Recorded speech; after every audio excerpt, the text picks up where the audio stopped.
여러분, 다시 뵙게 되어 반갑습니다.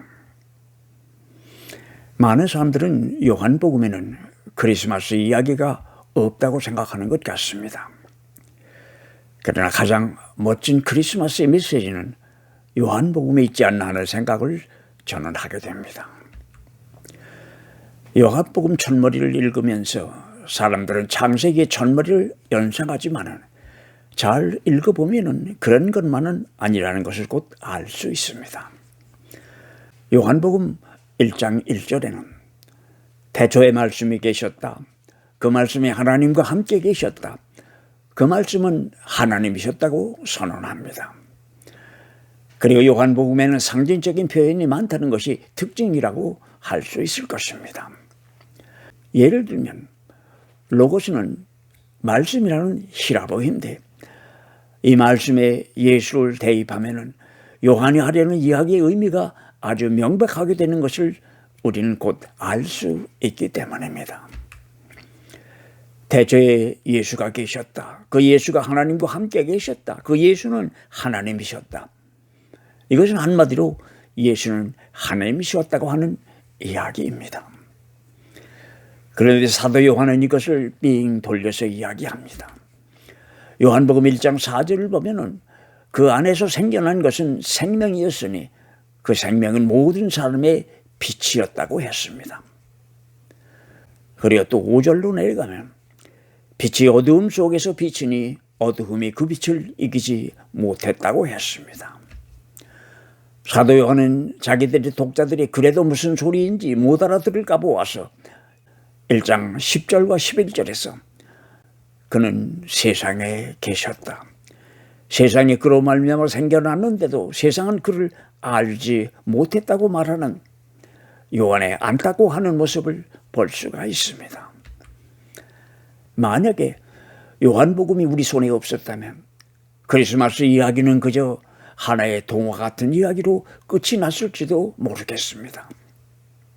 사도 요한의 말처럼 말씀이 육신이 되어서 낯선 사람으로 세상에 오셨기 때문에 머리 들 곳도 없었고 환영하는 사람도 없이 예수께서는 세상에 오셨던 것입니다. 그런데 누가복음을 보면 처음부터 그의 처지를 예측이라도 했다는 듯이 여관에는 그들이 들어갈 방도 없었다고 했습니다. 그래서 결과적으로 예수는 마구간에서 탄생하게 됩니다. 아이들에게 들려주는 이야기로는 로맨틱할지 모르지만 예수는 출생부터 외로운 사람으로 세상에 오셨던 분이었습니다. 그가 장성해서 하나님이 주신 복음을 선포하기 위하여서 많은 사람들 가운데서 12명의 제자를 골랐습니다. 그런데 그 수장이라고 하는 베드로는 결정적인 순간에 맹세까지 하고서도 3번이나 예수를 부인했고 그것도 대제사장의 나이 어린 계집종 앞에서가 아니었습니까? 한 번은 예수께서 자기의 죽음을 이야기하며 자기는 미리 가서 제자들이 있을 곳을 마련하겠다고 하네. 동마가 무엇이라고 했습니까? 자기들은 선생인 예수께서 어디로 가시는지도 그 행선지도 모르는데 어떻게 그 길을 알 수 있겠느냐고 반문하지 않았습니까? 그랬더니 예수께서는 자기가 곧 길이요 진리요 생명이라고 말씀하십니다. 그래서 때로는 도마 같은 사람도 필요하다는 생각이 듭니다. 도마가 없었다면 내가 곧 길이요 진리요 생명이라고 하는 이 주옥 같은 말씀을 우리는 들을 수가 없었을지도 모른다는 생각을 하게 되기 때문입니다. 가롯 유다라고 하는 사람은 똑똑한 사람이었습니다. 그가 공동으로 사용하는 돈을 관리하는 재무의 역할을 맡았던 사람이었다지만 결국에 그는 은 30냥에 예수를 판 사람이 아닙니까? 오늘 예수께서 한국이나 호주에 오신다면 제대로 된 제자 12명을 구하실 수 있을까 하는 생각을 해봅니다. 내가 이런 소리를 하면 남 목사가 공연하는 걱정을 한다고 하실지도 모르지만 나도 내 걱정이 그저 하나의 기우이기를 바라는 마음입니다. 한국에서는 정부가 바뀌면 청문회 때문에 장관 제목을 구하기가 어렵다고 한다지만 2000년 전에도 사람 같은 사람 구하기가 어려웠던 것은 마찬가지였던 것 같습니다. 예수는 죽을 때에도 외로웠던 사람입니다. 여인들 몇몇만 곁에 있었다고 하지 않습니까? 2000년 전 이스라엘 사람들은 구세주를 애타게 기다리고 있었습니다. 왜냐하면 구약 성서가 그렇게 선언하고 있었기 때문입니다. 그런데 진짜 메시아가 오셨지만 못 알아보고 십자가에 달아서 죽였던 것입니다. 그렇다면 우리가 살고 있는 세상은 2000년 전과 얼마나 다릅니까? 그래서 우리는 진정한 마음으로 예수를 기다리고 있습니까? 크리스마스는 기다리는 계절입니다. 여러분은 이번 크리스마스에 누구를 기다리십니까? 그저 예년과 마찬가지로 끼리끼리 파티나 할 생각이십니까? 금년 크리스마스에 오시는 예수도 이대로라면 권력과 금력과 성경을 쫓아 허둥대는 현대인에게 2000년 전처럼 이방인 취급을 받을 것이 뻔하다는 생각이 듭니다. 그런데 그가 이 세상에 온 것은 높은 자는 끌어내리고 교만한 자를 수치스럽게 하고 힘 있는 자를 힘없게 하려는 것이라고 성경은 이야기합니다. 그런데 오늘의 교회는 예수의 생각과는 전혀 다른 일을 꾸미고 있습니다. 예수를 제대로 전하고 예수의 천국을 만들려는 것이 아니고 교회가 양쪽으로 성장을 해서 떵떵거리고 싶은 것입니다. 목회자들은 스스로를 종이라고 하지만 성공한 목회를 꿈꾸며 오히려 종보다는 주인이 되려고 합니다. 이런 세상은 물론 어제 오늘만의 일은 아닐 것입니다. 이것이 우리의 현주소라고 하는 생각을 하면 내가 목사라고 한 것이 때로는 부끄럽습니다. 세상이 제대로 돌아가고 있을 때였다면 예수는 날 때부터 환영을 받았어야 했고 어디를 가든지 환영을 받았어야 했습니다. 오늘 예수가 우리 가운데 오신다면 정말로 사람들이 그리고 교회가 그를 환영할까 하는 생각을 해봅니다. 내가 이런 이야기를 하면 어떤 분은 나보고 남 목사는 왜 그렇게 비관적이냐고 합니다. 우리 믿는 이들의 목표는 예수가 환영받는 세상을 만드는 것입니다. 세례 요한이 그 역할을 맡았던 사람입니다. 그런데 세상은 그를 죽였습니다. 그는 예수의 길을 예비하려고 온 사람이었습니다. 우리가 사는 세상은 그 사람이 지니고 있는 금력이나 권력 때문에 사람을 올려다보기보다는 그 사람의 사랑과 공의를 실천하며 살고 있는 삶 때문에 우러러보는 그런 세상이 되어야 합니다. 서로 경쟁을 통하여서 승리를 추구하기보다는 서로 협력하면서 같이 성장하기를 추구하는 그런 사회가 되어야 할 것입니다. 불신보다는 신뢰로 관계를 시작할 수 있는 그런 세상 말입니다.